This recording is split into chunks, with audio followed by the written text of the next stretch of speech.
Something inside Buckingham Palace had shifted. Not with a loud public scandal. Not with a dramatic statement from a palace podium. Not with cameras flashing outside the gates. It happened the royal way. Quietly. 1 week, a familiar face still seemed close enough to the edges of royal life to be noticed. The next, that presence had thinned out so sharply that even people who usually miss these things began to talk. Invitations looked different. Appearances changed. The easy movement through royal-linked spaces no longer looked easy at all. And almost at once, one name began to rise through the whispers. Princess Anne. Not because she said anything in public. She did not. That was part of what made the whole thing feel heavier. There was no speech. No denial. No polished line from palace officials. Just a slow tightening in the atmosphere and a growing sense that someone inside the institution had decided the line had to be drawn. Reports suggested that Camilla's son had been pushed away from royal circles after a private concern, linked to Princess Anne, reached the people who mattered most. That is the kind of story that makes people lean forward. Because when something changes inside the monarchy, it is rarely random. These things are not usually about one awkward conversation or one social misunderstanding. They are about trust, access, position. Who belongs near the center of power, and who does not. Today we are diving into a story that sits in that uneasy space between rumor and pattern, between what is said out loud and what is understood without being spoken.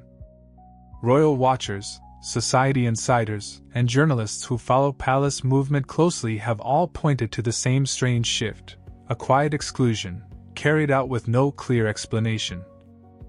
Yet visible enough to trigger questions. And those questions are not small. Why did the change happen so suddenly? Why does Princess Anne's name keep circling back into the story? And why has the silence around it felt so deliberate? What many people do not know is that royal distance can say more than a public statement ever could. In this world, absence is not always empty. Sometimes it is the message. That is why this story has spread so quickly. It is not only about one person appearing less often. It is about what that disappearance may suggest. In royal life, the edges matter. Seating plans matter. Guest lists matter. Who is seen beside whom matters. A missed appearance may be explained away once. Twice, perhaps. But when the pattern repeats, people notice. They always notice. Accounts from people who follow these circles closely describe a change that did not look accidental. The shift was not loud, but it was sharp. A person once seen moving with ease around the wider royal environment now appeared to be standing outside a door that had quietly closed. No announcement came with it. That made it worse. Because silence inside the palace often creates a second story of its own.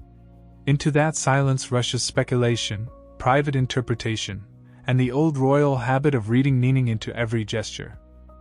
A missing face at an event. A warmer greeting withheld. A gap in what used to feel normal. These become clues, or at least they are treated that way. And in this case, the clues seem to point toward a deeper concern about influence and access. That is where Princess Anne enters the picture in a serious way. She has long been seen as one of the monarchy's steadiest figures. Not flashy. Not careless. Not someone known for emotional public theatrics. Her image has always been tied to discipline, duty, and a hard belief in the structure of the institution. She is often viewed as the kind of royal who says less, but sees more. So when whispers began that she had raised a troubling concern behind closed doors, people paid attention. Not because they had proof of every detail, but because it sounded like the kind of move she might make if she believed a line had been crossed. That is what gave the story its force. If this had come from a minor figure on the outside, it might have passed as gossip. But if the concern truly came from Anne, then many believed it would not have been treated lightly. It would have landed inside the palace as a warning. And warnings inside royal walls have a way of changing things fast. This was not being described as public punishment. It looked more like a controlled withdrawal. a soft removal, a careful narrowing, a decision that did not need to be explained in order to be felt. People close to these stories say that is often how the monarchy protects itself. Not with noise, with adjustment. Not with open conflict, with distance. A person is not denounced. They are simply no longer where they used to be. Their access fades. Their visibility drops. Their place becomes uncertain. And once that process begins, it rarely feels accidental. Many are questioning how far this reaches. Was this about one relationship? One private concern? Or was it part of something larger, something already brewing beneath the surface of royal life? Because once you begin talking about access, you are also talking about hierarchy. And once you begin talking about hierarchy, you are very close to the heart of the monarchy itself. But there is more to this story. Because quiet exclusions in royal history are rarely simple. They usually point to older tensions, older worries, and older fears about what happens when personal ties move too close to institutional power. And in this case, those fault lines may have been there long before anyone noticed the door beginning to close. To understand why this moment felt so charged, you have to understand something basic about royal life. Closeness is never just closeness. It is status. It is permission. It is a signal to others about who is trusted, who is tolerated, and who is merely passing through. That is why this story did not begin with one sudden disappearance. It began earlier, in the softer spaces around the monarchy, where people connected to the family can appear near the royal orbit without technically being part of it. Those spaces matter. Garden parties, social events, informal appearances, the wider network around the institution. A person can seem close enough to matter while still never holding an official role. That gray area can be useful. It can also be dangerous. Because the monarchy lives on boundaries. Some are obvious. Others are invisible but fiercely guarded. Royal insiders have long understood that the institution may bend in public, but inside, it remains deeply sensitive to who stands where and why. Camilla's position in the family changed the shape of that question. On the surface, her place was established. She stood inside the royal structure. But people around her did not automatically carry the same status. That is where matters became delicate. The public might see family and assume easy overlap. The institution often does not. What many people do not know is that royal acceptance is rarely shared equally. One person may be inside the frame while others remain under watch. Over time, watchers of palace life began to notice small things. Nothing explosive. Nothing dramatic enough to become a full headline on its own. Just a pattern of presence that felt uncertain. Appearances in royal-linked spaces happened, then seemed to slow. Informal visibility changed. The ease that once looked natural began to feel less natural at all. At first, these things could be dismissed. Scheduling changes happen. Royal diaries shift. Public events are selective by nature. But royal stories often build through repetition. A single absence means little. A sequence of them starts a conversation. And conversations inside elite circles spread quietly, then fast. Society insiders report that concerns had been growing for some time about where informal proximity ends and real influence begins. That line is especially important in a family built around duty, ceremony, and old rules about position. Even if no misconduct is publicly named, the simple question of who has access to whom can become serious very quickly. This is where the deeper divide inside the royal household starts to matter. For years, there has been a quiet contrast between those seen as traditionalists and those viewed as more adaptable. The traditional side tends to guard the old shape of monarchy, clear hierarchy, careful distance, strict understanding of role. The more modern side is often seen as willing to bend those lines in response to changing times, public feeling, and human relationships. Princess Anne has almost always been placed firmly in the first group. She is widely associated with discipline, with continuity, with the belief that institutions survive by holding their shape, not by softening it every time pressure rises. To people who share that view, blurred lines are not harmless. They are risks. Small ones at first, perhaps, but risks all the same. In that kind of environment, even subtle changes in access can trigger deep concern. That is why this story began to feel larger than one person being quietly distanced. It started to suggest a broader struggle over control. Not loud control. Not theatrical power games. The quieter kind. The kind that shows up in whether someone is welcomed, managed, tolerated, or edged away. And there were warning signs. People who follow palace protocol closely began reading more into public appearances. Senior figures seemed more formal. Interactions appeared more restrained. Joint visibility, where it existed, looked careful rather than easy. None of this proved a coordinated response. But it fed the same impression from many angles. The mood inside had changed. Some interpreted this as routine caution. Others believed the palace was already moving to contain something before it became harder to manage. That difference matters. Because one version of the story says there was no crisis, only a sensible drawing of boundaries. The other says the institution sensed a vulnerability and acted before that vulnerability could grow into a problem. Both versions lead back to the same point. Someone noticed. Someone raised concern. And the concern did not disappear. Accounts from journalists and insiders reveal that Princess Anne's role in these matters is often understood through action rather than commentary. She is not known for public campaigning. If she moves, she tends to do so through internal channels, through loyalty to the system, and through the weight of her standing within it. So when her name surfaced in connection with a private warning, many saw it as believable not because they had every fact, but because it matched the logic of the institution. If and thought a boundary was becoming too loose, she would not stage a public fight. She would reportedly make her concern known where it could have consequence. And once that happened, the temperature inside the palace may have changed. People began to ask whether the distancing around Camilla's son was not the beginning of the story, but the result of one. If true, then the visible exclusion came after unseen discussion. After reassessment. After someone senior decided that the risks of continuities were greater than the discomfort of quiet removal. That is how royal storms often form. First, nothing seems to happen. Then too many small things happen at once. Then came the moment when whispers stopped sounding like gossip and started sounding like warning. No one outside the palace could fully hear what was said behind those walls. But the pattern that followed made one thing clear. Whatever had been raised was taken seriously enough to alter behavior, tighten boundaries, and leave the public staring at a silence that suddenly felt full of meaning.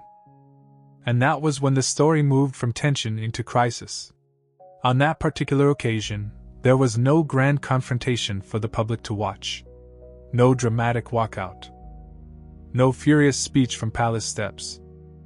The crisis, if that is what it was, seems to have unfolded in the way royal crises often do, in private rooms, through measured voices, controlled language, and decisions that feel cold because they are so calm.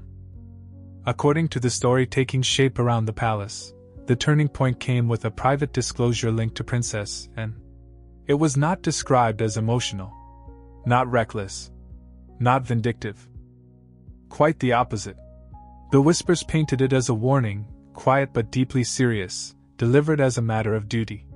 That detail is important. Because if the warning truly came in that form, then it was not framed as family drama. It was framed as institutional concern.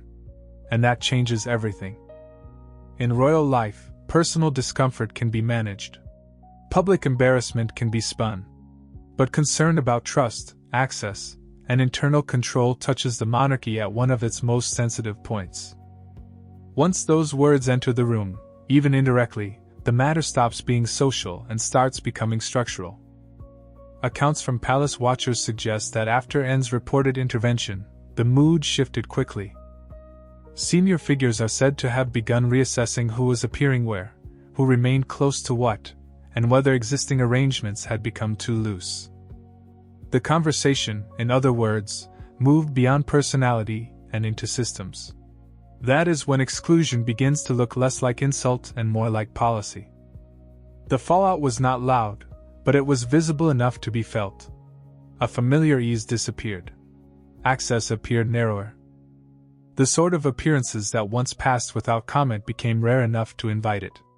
And the silence around these changes only sharpened the sense that they were not random. People noticed the distance. They always do. Some inside observers reportedly viewed Anne's move as necessary. To them, a warning from someone with her reputation would not reflect personal dislike. It would signal that she believed a line protecting the institution had started to blur. Those who think this way often see restraint as a sign of seriousness. If she spoke at all, they assumed she believed it mattered. Others saw the picture differently. They wondered whether a quiet warning could be doing more than protecting the monarchy. Was it also reshaping influence? Reinforcing old power centers?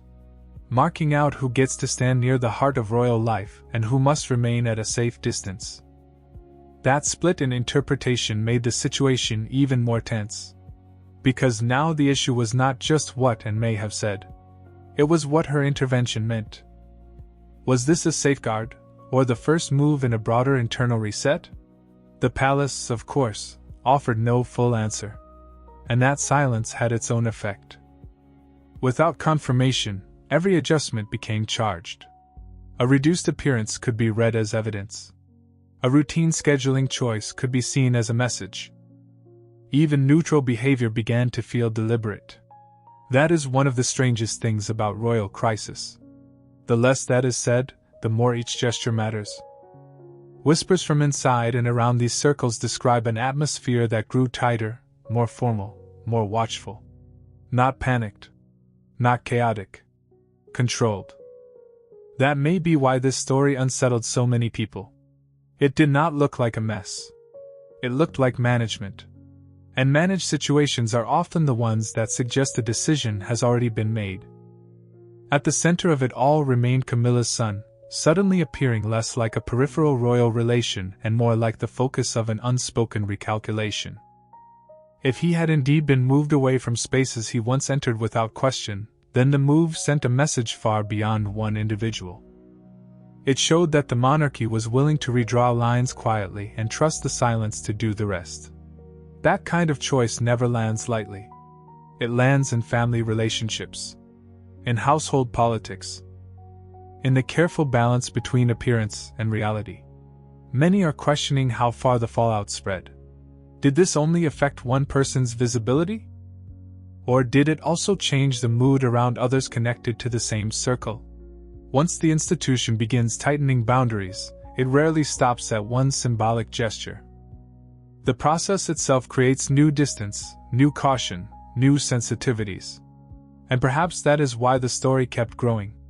Because people sensed that the immediate fallout was only part of it.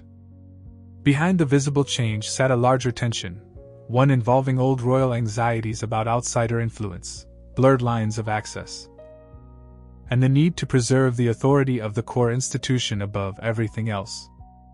Then came another layer. As time passed, palace behavior itself seemed to reflect the strain. Observers noted more formal public interactions, fewer easy overlaps, and a stronger sense that scheduling and protocol were doing quiet work behind the scenes. No one needed to say, "There is a problem." The pattern was starting to say it on its own. The confrontation, if there was one, may not have looked like a battle at all. It may have looked like a door closing with perfect manners. That is what made it chilling. No scenes. No shouting. No public accusation. Just a narrowing. A thinning out. A shift in who appeared to stand where. And yet even at that point, the full truth was still not in the open. The public had pieces. Journalists had patterns. Insiders had whispers. But what exactly had triggered such a firm response, and whether it was truly about one person, or about something much larger, remained unresolved. Still, one thing was becoming hard to ignore. Something had been set in motion behind closed doors. And whatever it was, it had started to redraw the map of trust inside the palace. The truth in stories like this rarely arrives as one clean confession. It comes in layers. Through repeated patterns. Through the same name returning in different conversations. Through actions that line up too neatly to be dismissed as chance. That is what seems to have happened here. By the time the dust began to settle, the story looked less like a passing rumor and more like a portrait of how the monarchy handles unease. Not with open explanation, but with controlled adjustment. Not with dramatic punishment, but with quiet recalibration. That appears to be the clearest picture to emerge from the reports, the whispers, and the visible changes around royal-linked life. The complete picture suggests that this was never only about one person. It was about access, trust, and who gets to move close to power. Accounts from journalists and insiders reveal a pattern that fits the old royal method. A concern is raised. Senior figures take notice. Public comment remains minimal. Internal behavior changes. Boundaries harden. The world outside is left to read the signs. In that sense, the most striking part of this story may not be the reported exclusion itself. It may be how naturally it fits into the monarchy's deeper instincts. This is an institution built on distance as much as display. It survives by controlling not just what is said, but who is seen, who is near, and what that closeness might imply. Princess Anne's reported role matters because she stands as a symbol of that old discipline. If she did raise a warning, many believe she would have done so from conviction, not performance. Her public image has long suggested someone who sees preservation of the institution as a duty above comfort. That does not prove every detail of the story. But it explains why the story carried weight the moment her name became attached to it. At the same time, the public reaction followed a pattern of its own. The more the palace stayed quiet, the more people filled the silence with theory. Some saw Anne as a protector stepping in before blurred lines became dangerous. Others saw the entire episode as evidence of deeper fractures inside the family. Especially between those who favor strict hierarchy and those more open to flexible modern relationships around the crown. Both readings grew because the palace gave them room to grow. And once public imagination enters a royal vacuum, it does not leave quickly. The reaction was not only about scandal. It was about symbolism. People recognized something familiar in the story. The monarchy's ancient fear of uncertainty around its center. Questions of who belongs, who influences, who gains comfort near the throne without formal standing, these are not new questions. They are some of the oldest questions the institution has. That is why this episode, real in pattern if not fully confirmed in every whispered detail, struck such a nerve. It seemed to show the palace choosing control over clarity, stability over explanation, distance over discussion. What many people do not know is that royal silence often works as both shield and signal. It protects the institution, but it also tells you where the pressure is. In the aftermath, what changed was not announced. It was observed. People watched who appeared less, who seemed more formal, which connections looked thinner, which oldies no longer looked easy. The story did not conclude with a statement because royal stories like this rarely do. They remain half-lit, their outlines drawn by behavior rather than confession. And that may be the most truthful ending available here. Not a final answer, but a clear pattern. A reported warning from a senior royal known for discipline. A visible tightening of boundaries. A familiar face fading from spaces once moved through with ease. A palace choosing silence while interest only deepened. That is enough to explain why the story spread and why it still lingers. Because beyond the names involved, it touches a larger truth about power. Institutions do not always reveal themselves in their speeches. Often they reveal themselves in what they quietly remove. In who stops appearing. In how the center protects itself without saying the word protect. And there is something deeply human in that, too. Families carry tension in silence all the time. Old loyalties. Old suspicions. Different ideas about who should be trusted. What makes royal families different is not that they have these tensions. It is that their tensions sit inside a centuries-old machine built to hide strain behind ceremony. That is why stories like this feel so gripping. They are never just about titles and palaces. They are about people trying to defend place, order, and meaning inside a system that survives by appearing calm. Whether Camilla's son was truly pushed out after a disturbing private revelation may never be fully confirmed in public language. Whether Princess Anne acted as protector, enforcer, or symbol of a larger concern may remain open to interpretation. But the pattern described in these reports leaves a lasting impression. Something shifted. Someone drew a line. And the silence around it may have said more than words ever could. These stories provide insight into how power behaves when it feels exposed. Not always with noise. Not always with confession. Sometimes with a smile, a closed door, and a space at the table that suddenly stays empty.